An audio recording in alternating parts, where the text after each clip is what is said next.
Hey everybody, welcome to Art with the Faith and Family Homeschoolers Co-op. Today we're going to be going over lesson 17 in the art pad, which is the Watercolor Fantasy Landscape. This project involves a lot of creative freedom, so the steps that you see me take are not necessarily ones that you would have to do for yourself. I'm just here to provide you with an example. The first step that everyone does need to take is to divide your paper into multiple sections. I would try to keep it between 4 and 9 sections, just so it doesn't look like there's too much or too little on the paper. You can make these sections as big or as small as you'd like, and feel free to put some more jagged textures in them or more smooth textures for different hills and mountains and other types of landforms. For the rest of the project, you're just going to pick any of the watercolor implied textures and place them in the various sections you made on your paper. You're going to see me do a grass texture, and I also use the leaves and bushes texture for the bottom sections. I also did the splatter texture and the salt texture.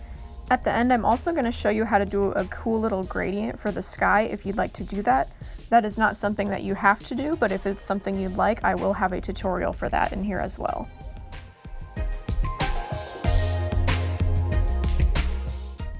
One thing you should keep in mind while you're painting these base layers is to not paint in sections that are directly touching each other until one of them is completely dry.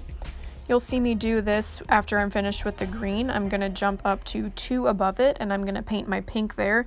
This is just because I don't want my pink and my green to mix while they are both still wet.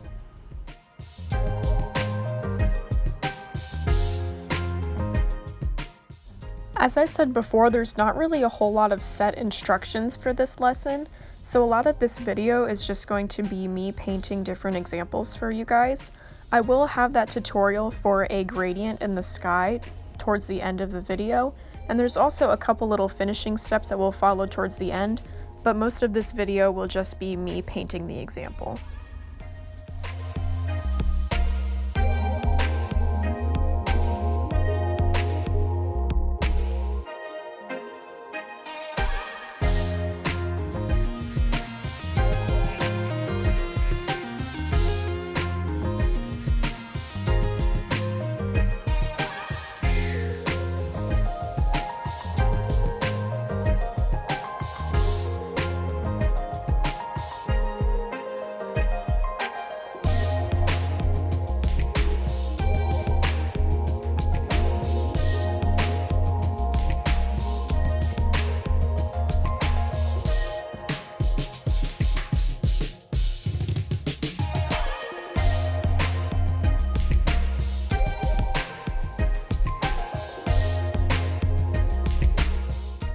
Here's a quick note for you as you paint the sides of the paper. Make sure you have a sheet of scrap paper underneath the side that you're painting, just so we can make sure we're not getting paint all over the desks.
While you're laying down these textures, it's important to have some scrap paper on standby. That way you can cover up the areas that you don't want your implied texture to get onto. I'm going to do the splatter texture right here, and that's one that can very easily get into sections that I don't want it to be in. So just having that scrap paper to cover up the extra sections is going to help a lot.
As promised, here's the tutorial for the gradient sky.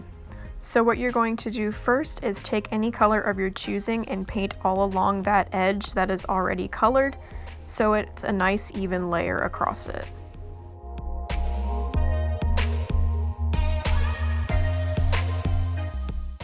Once you have the first edge all colored, the next step you're going to do is just take plain water and brush that across the middle portion of our sky section. And then with the remaining portion towards the bottom, which will actually be the top of the paper, I'm going to apply my second color that I want the first to fade into.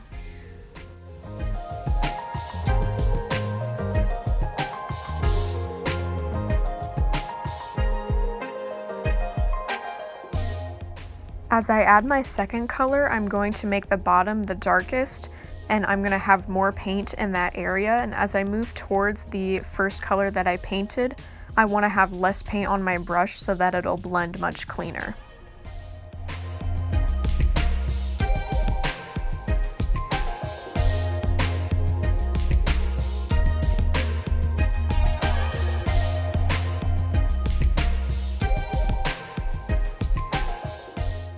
If you're finding that your colors are not blending together the way you'd like them to, you can always just add a little bit more water at a time, and that'll help keep those colors activated so that they can blend together. I wanted to make my top color a little bit darker, so for my second layer I just did the same thing that I did for the first, where you put in more paint at the top and have less paint on your brush as you blend it downward. And with that, that is all you need to do to achieve that gradient look.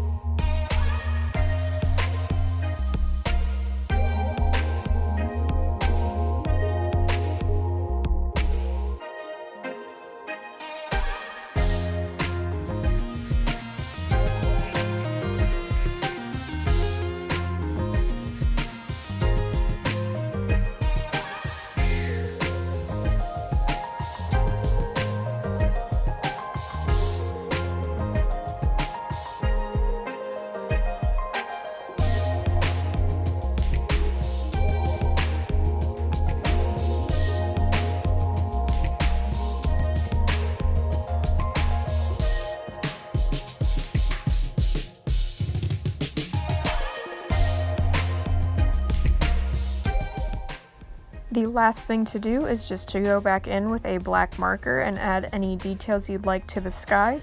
And I'm also going to outline all of the original sections that I made just so they'll stand out from each other more easily.